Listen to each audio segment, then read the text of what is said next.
भी पढ़ रही थी तो अचानक पता क्या हुआ, यहाँ पे एक चिड़िया आई और उसमें खिड़की में टकरा गई और फिर निकल गई।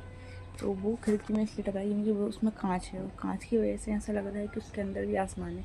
तो वैसे उड़ते हुए सीधे उसमें आई, उसने सोचा यहाँ पे चले जाऊँगी। तो ये कॉन्सेप्ट रहा होगा। और दूसरा ये रहा होगा कि कभी वो खिड़की खुली रही होगी और वो अंदर चली गई होगी, तो उसके माइंड में ये चीज़ रही होगी इससे अंदर जाया जा सकता है, इसलिए वहाँ से उसको तोड़ के अंदर जाने की कोशिश, उसने सोचा खुला हुआ होगा तो वो अंदर जाने की कोशिश कर रही थी और वो टकरा के वापस चली गई।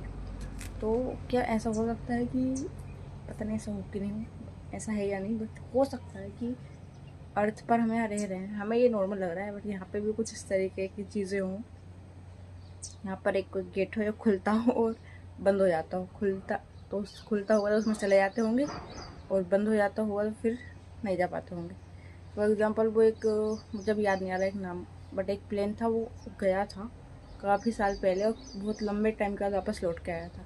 तो हो सकता है ऐसे कोई ट्रैप या कोई चीज़ कुछ हो यहाँ पे अर्थ पे जो हमें पता ना हो, ऐसा ही कुछ हो सकता है।